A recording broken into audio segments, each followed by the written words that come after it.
tonight on The Project. Insider trading allegations and his multi-million-dollar property dealings under the microscope. Does Peter Dutton have questions to answer?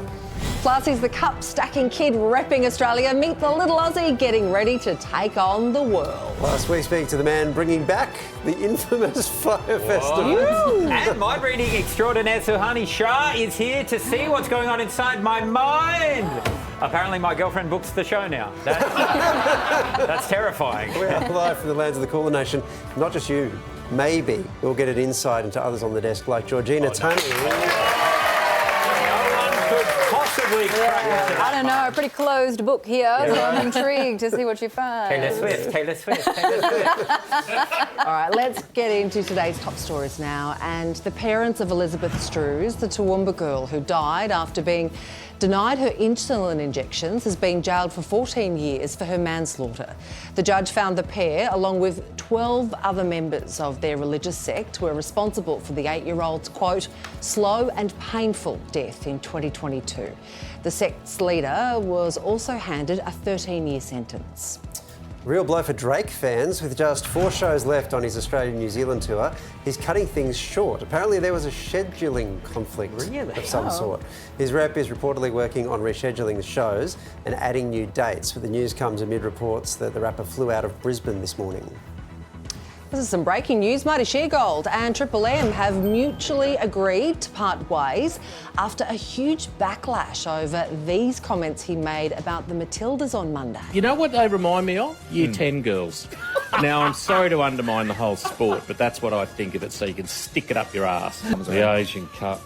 I'd rather hammer a nail through the head of my watch that. Got any men's sport?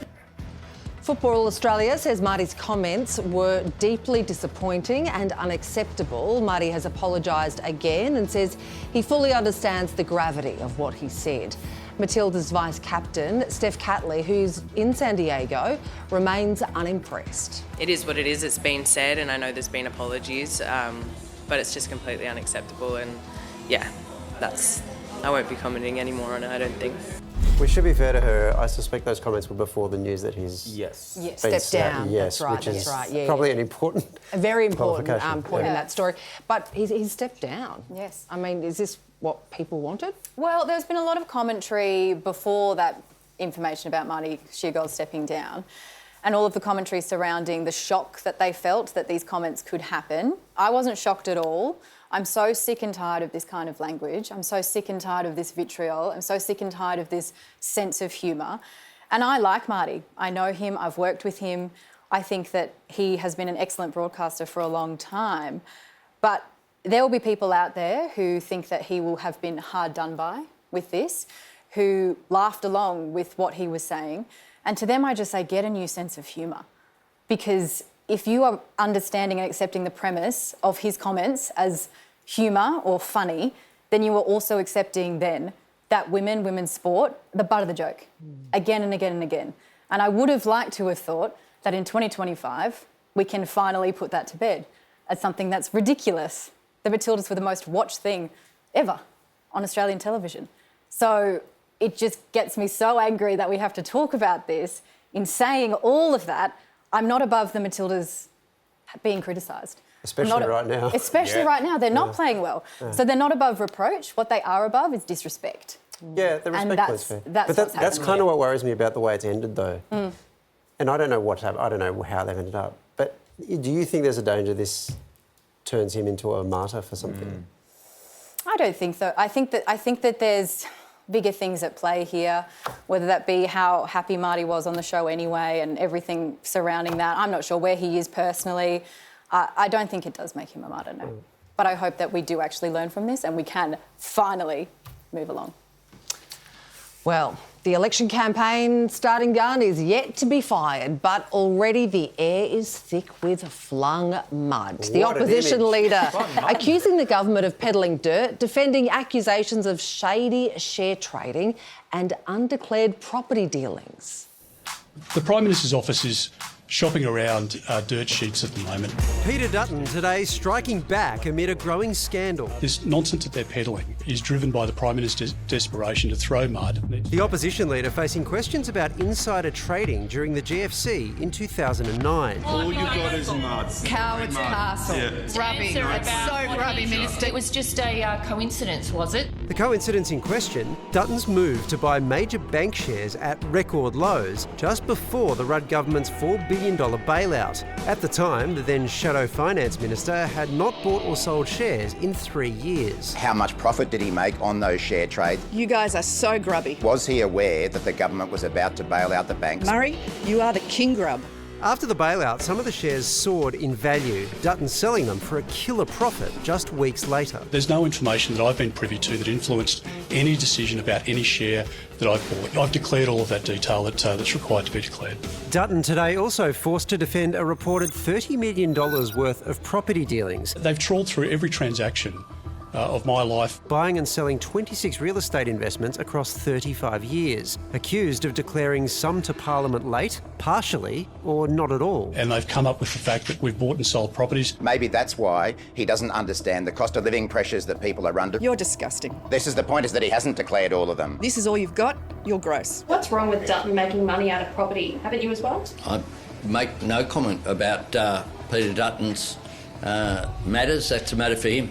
The opposition leader has accused the government of firing up the dirt unit, a team of political operatives used by all sides of politics to dig up dirt on their rivals. If the Prime Minister has some claim to make, don't get his lackeys to push it out there.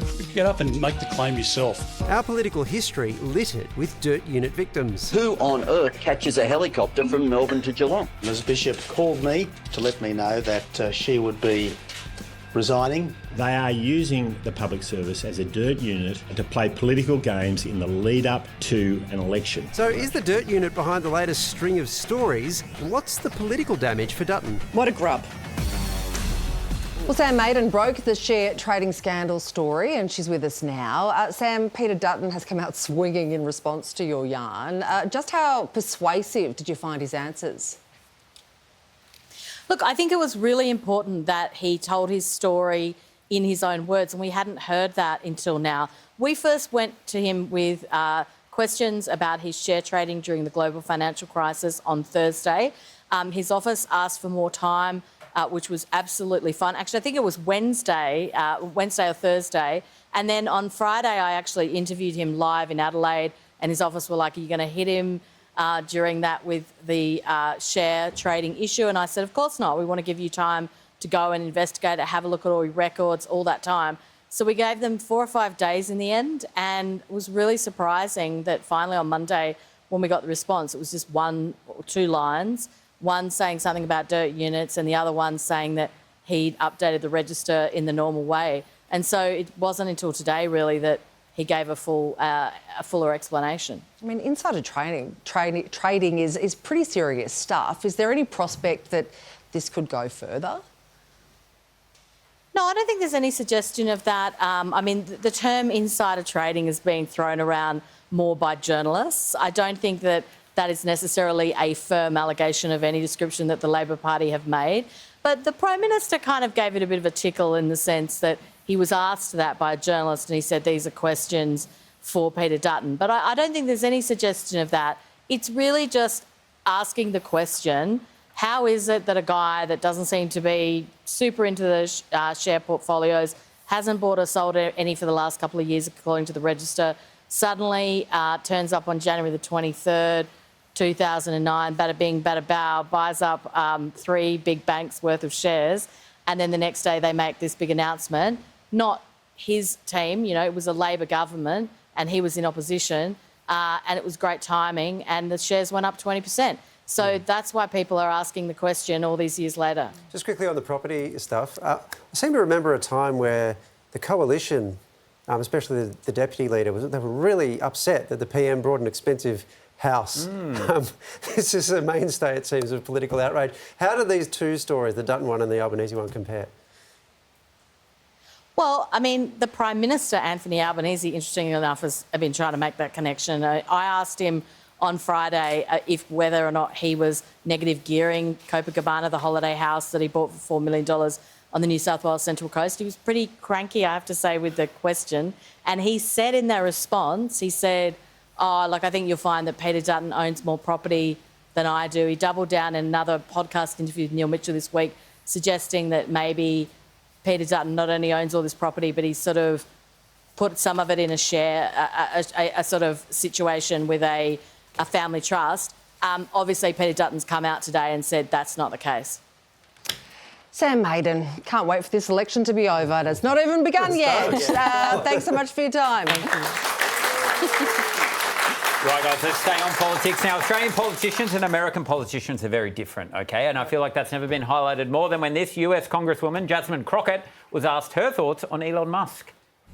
If you could speak directly to Elon Musk, what would you say? Off. There you go. Yeah, see, we would say rack off. See, very different. Subtle differences. Very subtle. Tonal. Fair shake of the sauce bottle. Yeah, etc. We're off to a break. I'll see you soon.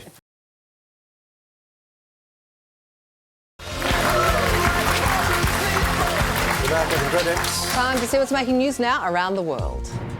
It appears Ukraine has agreed on a deal with the US for its rare earth minerals. President Volodymyr Zelensky is reportedly set to head to Washington this week to sign the paperwork. The White House says it will allow Ukraine to keep up the fight against Russia. It's a very big deal. It could be $1 trillion deal, it could be whatever, but it's rare earths and other things. There's been yet another aviation scare in North America. This time, a Southwest Airlines flight was forced to take evasive action to avoid a private jet on the runway at Chicago's Midway Airport. Southwest 2504 going around. That's Tower Southwest 2504. How'd that happen? The two planes came within 780 metres of each other. The Southwest plane later landed without incident. And it's all very George Jetson. Vision of a flying electric car taking off vertically and soaring over a parked SUV has the internet talking. There are claims the footage is AI generated, but the car's designer says it's the real deal. And despite a price tag of almost $475,000, there are already more than 3,000 pre-orders. It cannot be real. You might be able to reverse park that, Tony, that one. That's all I got, yeah. You can see almost the strings, like, you know, Thunderbird style. Like, it's not AI. It's not AI, because AI is far more advanced than that at this moment. That's crazy. Now, Aussie musicians are continuing to dominate both at home and around the world. So let's take a look at some of the biggest local music news this week. Kylie's blockbuster Tension World Tour continues to dominate, and the pop queen was also honoured with a star at Melbourne Park. This is incredible. It's such an honour. I'm incredibly proud. And we're also proud of Kylie's opening act, Mallrat, who reached #1 on the ARIA Australian Albums Chart this week. Congrats, legend. What an exciting night. While we're talking pop, Troye Sivan has been announced as a headliner for World Pride in Washington, D.C., along with J-Lo. Brizzy party starters Confidence Man scored big in this week's BBC Radio 1's Dance Awards and have new music out tomorrow. And Jimmy Barnes has announced his Defiant tour and studio album for June and shared its first single, New Day.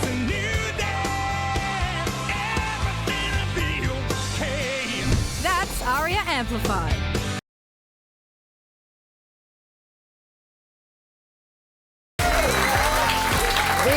Project. It is official. Australia is ready once more to take on Eurovision, this time with the help of a very colourful act.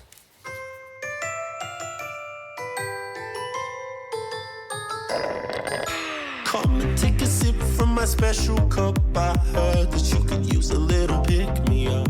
What can get you high when you're oh so sad? It's the milk from the milkshake man. Well, I got chocolate, vanilla, and lactose free. And a caramel banana that you have got to see. You can call me the milkshake man. That's lactose free. Please welcome the milkshake man himself.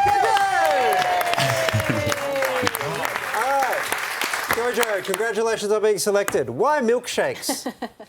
It's like around the whole concept, and it's to paint this, you know, beautiful imagery of just self-expression and confidence, which is the milkshake man. So I'm like the mascot of that, and I hope to inspire other people to, you know, see it and be like, I want to walk down the street and be the most colourful version of myself. Wow. I love that. As the milkshake man, what's your go-to? I mean, do you get around WA's famous spearmint flavour? Question. Spearmint flavour?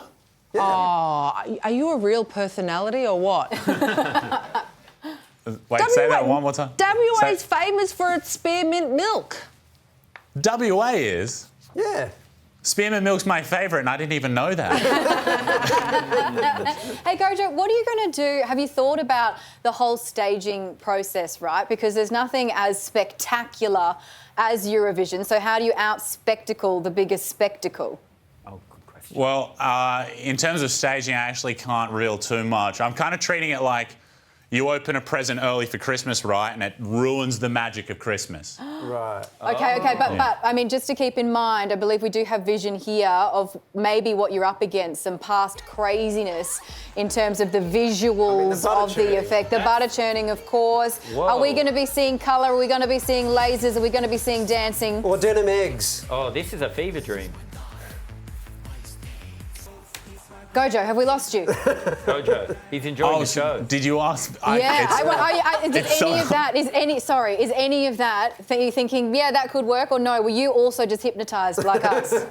No, I can't hear much. All I hear is muffle. Oh, no. Okay, you're doing very good at playing it cool about what's going on in your mind. I can't hear. Very, very good, mate. There's no other option. It's all live, so it's like, hey, how you doing? I'm here. Now, mate, you blew up busking with your busking videos on TikTok, which I've been watching them. You have a plate of broccoli at your feet. What is going on there? Well, the broccoli, it's like everyone loves the broccoli, and when I introduced it onto the street, I noticed, it started creating conversations, and I would meet a lot of people through it because everyone that would see it would point at the broccoli and take photos of it, and it just created all this positivity around it. And then, and it's again, it ties back to Eurovision and meeting people and around the competition and stuff too. So the broccoli and the milkshake will be coming to Eurovision. Whoa. Oh, That's fantastic. It's a scoop. We got No one's done broccoli. No one. No, this is it. Yeah, This is it. We're going to win. We're winning this. With a broccoli milkshake. You can catch Gojo at Eurovision on SBS and SBS On Demand. Gojo, best of luck!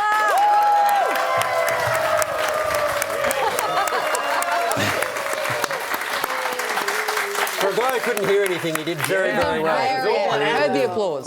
Still ahead. Ever wanted to head into space? Well, one everyday Aussie has just done it. How this physicist has made space history. You're watching the project.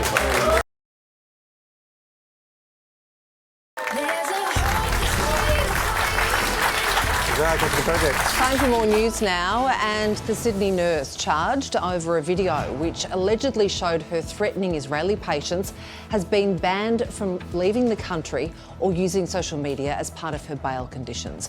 Sarah Abu Lebder will face court next month. She's facing 3 Commonwealth charges, threatening violence to a group, using a carriage service to threaten to kill, and to menace, harass or offend. Her colleague, Ahmad Nadir, who also appears in the video, has not been charged. Matters are ongoing, and there will be further charges down the track. Latest monthly inflation figures, not good news for mortgage holders as they wait for that rate cut to kick in. While headline inflation remains steady in January, underlying inflation rose slightly to 2.8%. That is still within the RBA's target range, but it does mean that the board is less likely to, well, they're going to think twice at least about a second cut when it meets next month. A Melbourne physicist has made history today, becoming the first Aussie woman to ever travel to the edge of space. Elaine Hyde isn't an astronaut, she's just a regular mum of 5, and she paid to be part of a 6-person crew, minus the kids, aboard Jeff Bezos's Blue Origin rocket on its 10th human flight. They touched down in Texas early this morning after a 10-minute trip. I think I left half myself up there. I feel like I'm still there. It's a wonder. I felt like I was in a cradle that you just made for me, and I was so safe. I was set on the River Nile with you watching over me. Wow. The space traveller herself joins us now. Would you please welcome Elaine? Hi, everyone. you must feel like you haven't quite come back down to earth yet. For us Earthlings, what was it like? Describe the experience. Well, this morning I flew to space and I haven't slept on it yet. So it's still quite fresh in my mind. You know, space is like a place that we all have to go. I went and caught a glimpse of it, like the curtains had just been flung open, and then they were just closed and I was pulled right back down to earth. I truly think it felt quite normal to be up there. So humans definitely go explore. It's a place that is a natural place for us to be, actually. You of course, are used to being up in the sky. You're a licensed pilot yourself. Is this like a totally different thing? So the sky has always called me, and particularly the stars. And so being in space was my goal from the beginning. It is a totally different thing. When you are in an airplane or an aircraft, you are flying through air. That is abundantly clear when you're in space. You see the blue colour of the atmosphere and you're quite far from it. So it is like nothing like flying a plane. Did you have to do any training before you went up there? Yes, I did prepare myself. I went to a few zero-G flights, which prepared me for the sensation of zero-G so that I wouldn't be overwhelmed by that. And that I also did a lot of mental preparation, and that was being mindful of how, distracting thoughts that would distract me from the gravity of the mission, so to speak. Wow, this is great news for me because I would love to go to space. Samuel thinks I'm insane, Yep. but Samuel thinks you're in space already. I think you're a space cadet. But I'm listening from Elaine, and it's like everyone should be able to do it. But Elaine, my concern, 10 minutes. That sounds like it's too short a time because I want to stare at that beautiful Earth for a very long time, maybe an hour. Were you ready to come down? And if you got the chance, would you go back? I want to stay up there permanently. 10 minutes is not enough, but it's all they can give us because if they gave us any longer, they'd have to shoot us higher and then the G's coming down would be too great. But I do want to go up again, and I think you should make it your goal to go up because once you go up, this is what happens to you. Your perspective changes. You are shown the entire world in its entirety right before you. And it's a really stunning sight that opens up your entire imagination to a new world of possibilities. And that is something worth pursuing. Elaine, congratulations. Special memories. What a story, what an experience. Yeah. Thank you so much for sharing it. Thank you all for having me. Wow. Busy mums will do anything to get a bit of me time. 10 minutes apiece, baby. You're going? You're not? You're No, going? I'm going. I'm Are in you as going? well. Nah. Guys, we I'll should all stay go here. together. Yes. Outside broadcast in space. That's a great idea. Guys, today in Sydney, New South Wales Premier, Chris Minns faced a barrage of questions. And if MP Jeremy Buckingham is right, our nation's capital, Canberra, might be more fun than I realised.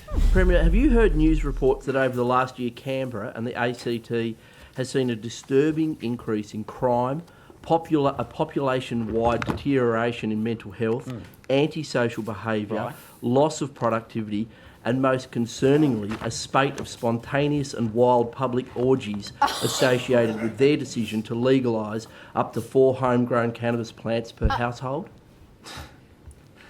No, I haven't. Orgies and roundabouts, get me to Canberra! Should be their tourism slogan. Now, take your marks, get set, because you are about to meet the South Australian boy stacking his way to the top of the International Cup Stacking Leaderboard.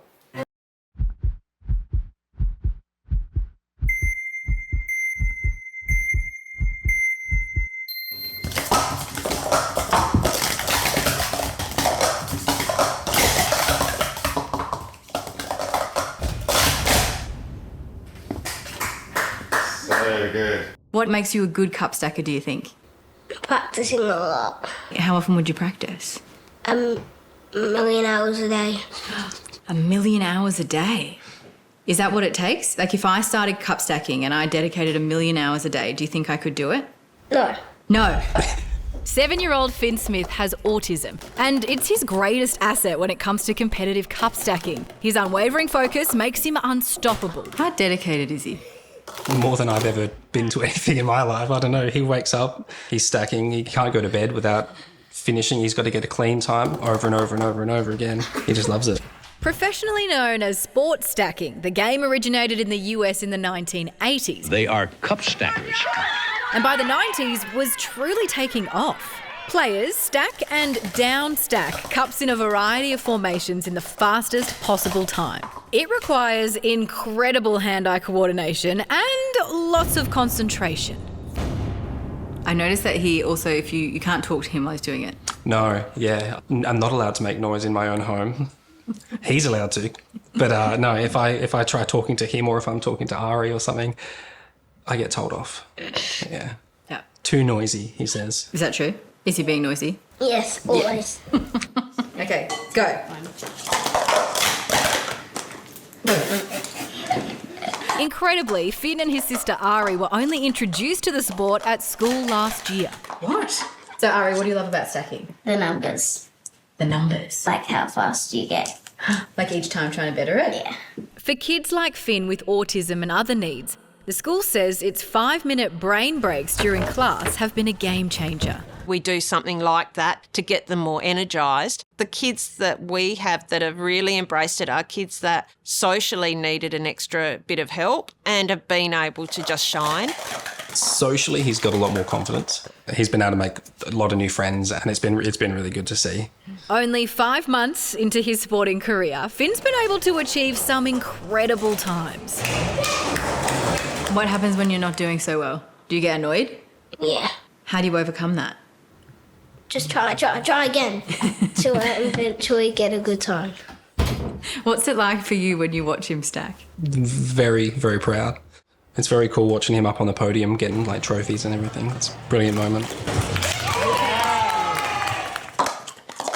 Finn is so good at stacking that even world champion and mentor Jaden Coggins is impressed. Can't believe that was so good.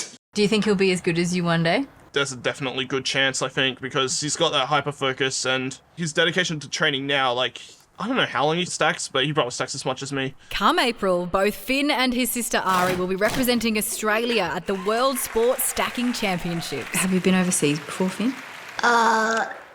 Yes. Where have you gone? To Hobart. Hobart. How do you think he'll go in Switzerland? I think he'll do amazing. Regardless, just going there and representing the country is a really cool thing. Just how good is he? He'll get some Australian records very soon. He's very good. Callum, what do you hope for Finn's future? Well, I know he wants to be a world champion, so I'll keep buying new cups and he'll keep stacking and we'll see where we go. Where has this been my whole life? So good. So what fun. a cutie. Oh my goodness, but so focused and just so committed. Like, he will be a world champion. It's incredible. And Ari was so awesome The bit too. where he collapses the cups all yeah. at once. The down stack, very satisfying. Yeah, so fun. Why are we even debating which sports to include in the Brisbane that's Olympics? gotta be it. 2032, it's That's gotta coming. be it. Cup stacking. Box office. Yes. Yeah. Off to a break. See you soon.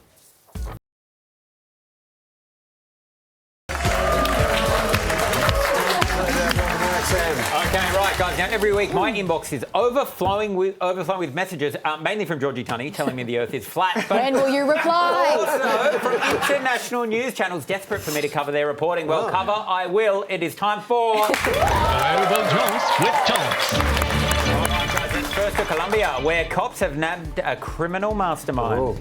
Talk about a bad hair day. A man in Colombia is in custody after he was caught with a cocaine-stuffed wig at an airport. Authorities cut through the man's wig and they found cocaine capsules valued at more than $10,000. That's an expensive toupee. Indeed, it is. The Escobar mullet, huh? Business at the front, real big party at the back. You know what I'm saying? Fox News is full of praise for Elon Musk, but highlighting this performance won't do much to silence his critics. It's the Doge chainsaw massacre. Elon Musk crashing CPAC while literally wielding a golden chainsaw given to him by Argentina's president. This is the chainsaw for bureaucracy. Chainsaw! Chainsaw! Now, when I think of democracy, I think of a billionaire holding a gold chainsaw. Now, some are blaming his behaviour on cocaine capsules. Yeah, it could be. Now, let's stay in the US because I reckon this kid is definitely grounded.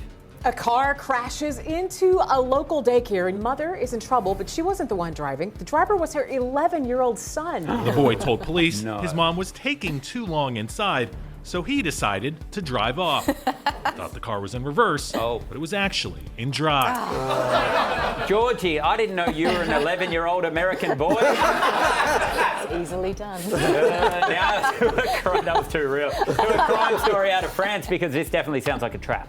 Well, a French man has a unique offer to two thieves who stole his credit card and bought a winning lotto ticket. He says if they come forward, he'll split the winnings with them. Dude, do it for sure. The split is 50-50, but the odds of being arrested, 100%. Let's stay in France for an IBS nightmare. In the heart of Jura, eastern France, more than 5,000 people gathered to try what has become mankind's largest cheese fondue. Mankind? Weighing a whopping 2,177.5 kilos. They had 25 plumbers on site, all working overtime. It was desperate stuff. Finally, to some breaking news, guys. Hot off the press about the US president's health. What happened to President Trump's hand? He has a nasty bruise on the back of his right hand, covered by makeup. Social media is buzzing with theories. Did he fall? Is Trump hiding a medical condition? Was it all that aggressive handshaking with France's President Macron? Macron greeted Trump with what some are calling a death threat. Others reckon he was injured hanging out with his best friend. Chainsaw! Guys, that was. You're all up to date. You're all up to date, guys. Time to break. More project coming up.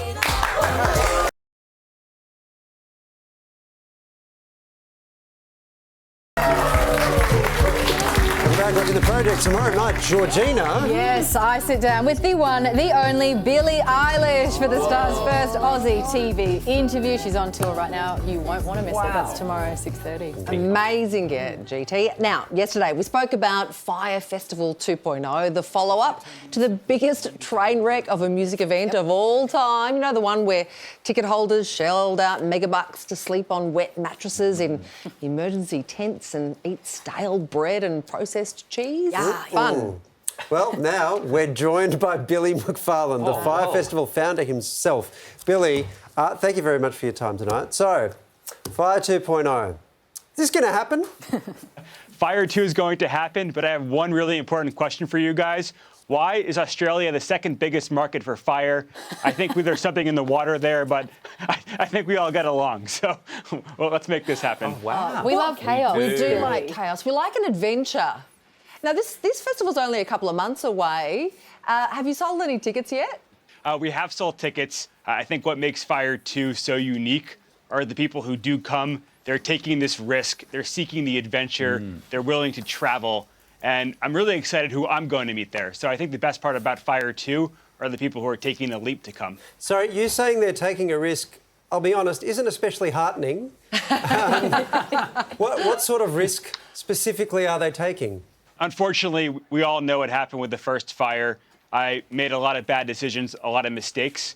And I'm doing Fyre 2 for a lot of reasons. One of those reasons is to pay everybody back for the wrongs that I caused for Fyre 1, but it's also about bringing this vision of Fyre 2 to life. So you're taking the risk because of the history, but you're also taking the risk to go meet new people, go to a new location, hopefully try some adventures that push you a little bit outside of your comfort zone. Let's talk about one of those potential adventures, the music part, because you've not shared any details that I know of yet about who's playing, and you've said that you want it to be one of the first festivals that can sell out without announcing any musicians. Do you have anyone locked in? We do have music artists locked in. We actually have 2 Australian music artists locked in. I'm not allowed to announce them yet. Oh, come on. But I think we promised you guys before, we'll let you know first. Is it Dom Dollar? Blink twice. It's not, but I'm a big fan, so hopefully he does come. Kylie Minogue? What's cool for us is that instead of just putting a lineup out there with 30 artists on it, we're going to announce one artist at a time. But the rule is that every artist has to host some kind of experience or excursion during the day before they perform. Like so we have an Australian pop singer who we've booked, and she will be hosting a whale shark excursion during the day and then singing at night. So yeah, excited to announce her. Amy Shark. It's Amy Shark. We've got Amy Shark. It's Amy Shark playing at Fyre Festival too. This is a scoop. I don't know what you're talking about. Oh, Billy. Oh, that's not a no. It's not a no, is it? I have to ask the question, though, that will be on everyone's list, because you spoke about the first Fyre Festival as something where you made a lot of mistakes. Let's be clear, Billy, you were convicted of fraud. You pleaded guilty to fraud. So for anyone to buy a ticket, unless they just want to come along for the ride and hope it's a disaster that they can tell a story about, why would they believe you? I actually don't think I can convince anybody to come to Fyre 2, but I also think that's what makes Fyre 2 so oddly interesting. Fyre 3, Fyre 4, it'll keep evolving. However, the people who are self-selecting into coming, and they're almost like the early adopters. It might be the person at Google or at Amazon or working at the radio looking around their office and saying, you know what, I want to be different from my colleagues, different from my family, different from my friends, and I'm going to go for 3 days, and no matter what happens, I'm going to make the most of it. So I think it's kind of a blessing that it's so hard to convince people to come just based on who it's going to attract. Billy, I want to be different from my colleagues. I want to be different. You are. Mission accomplished, Sam. Well, I want to come. Can I have a free ticket? I'm not joking. Please, can I have a free ticket? Just for you. Just for you. Oh, really? Hang on. Is that a yes? Yeah. Yes. Are you confirming it? I'll come, please. As long as we can send pictures back to the rest of the hosts showing them what they're missing. Oh! And these are the expensive tickets, not the cheap ones, right? These are the $1 million ones. We can't do that, but we'll find one suitable for your high-end taste. Don't worry. I mean, this is a bit huge for me. Billy, it's You're been a pleasure. so excited. I know. Are you kidding me? Fyre Festival 2, it's going to be the time of my life. Me and Amy Shark, we're going to party. You're exactly who we want. Australia's the best. Hey, Billy, we appreciate your time. Fingers crossed, it happens. Thanks for joining us. Thank you, guys. Keep your eyes out, and thank you, Australia, for being such great supporters. Never ended an interview with a promoter with fingers crossed. Hope it happens. Our next guest can read minds. Suhani Shah is a world-class mentalist. She's currently at the Adelaide Fringe Festival, but she's taking a night off. She's here to see us now. Would you please welcome Suhani Shah?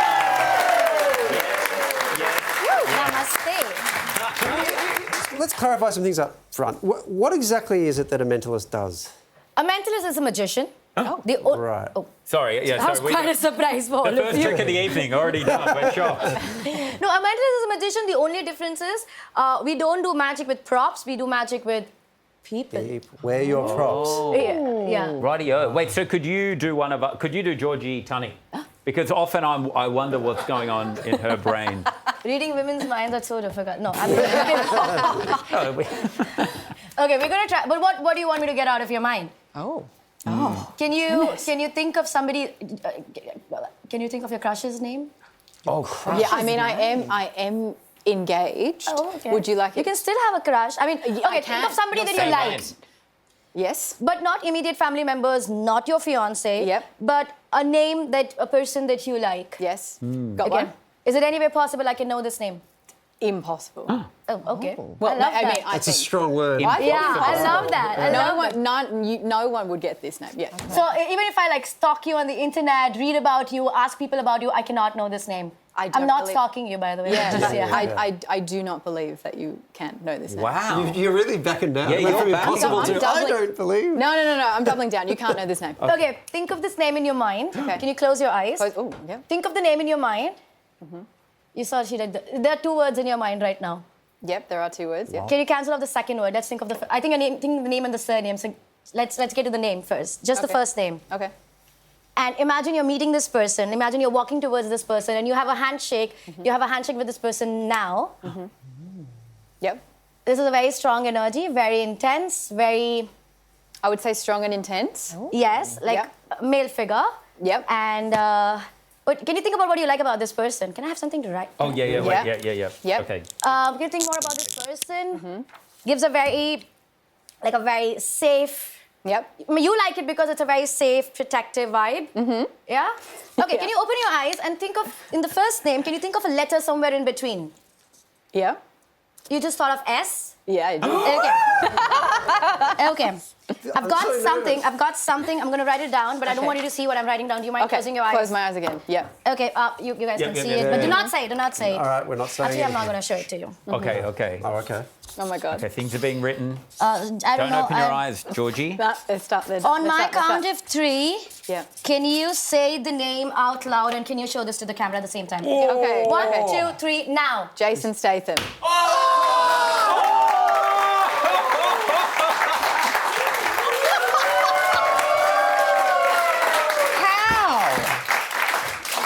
This is witchcraft. Wait. You have a crush on Jason? Yeah!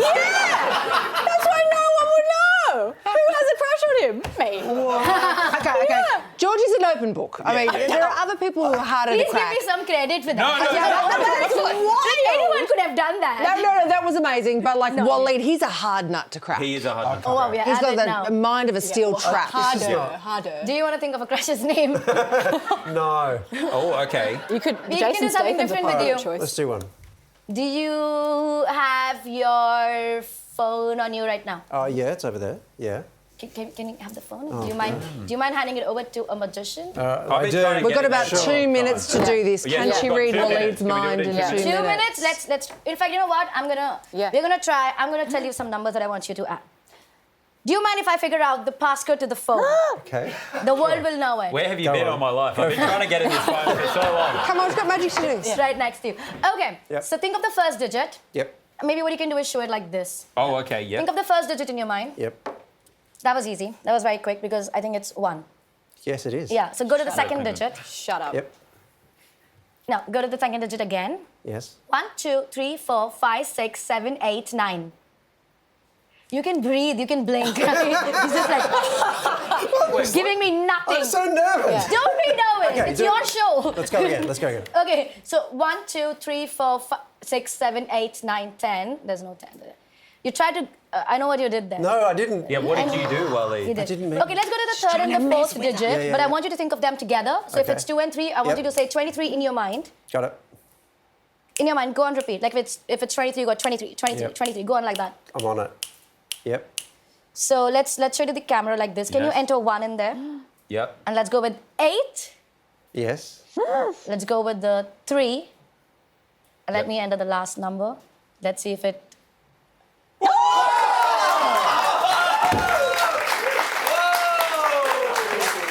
Shut up! Also, he was on a news website. I'm so glad this is what we see. Oh my God. Oh my God. That PhD, Waleed. Oh my God, you've got to go to this show. Yeah, have to go to amazing. this Tickets to see Suhani at Adelaide Fringe and in Ballarat for one night only next month are on sale right now. Passcode. Yeah. Would you please thank Suhani Shah?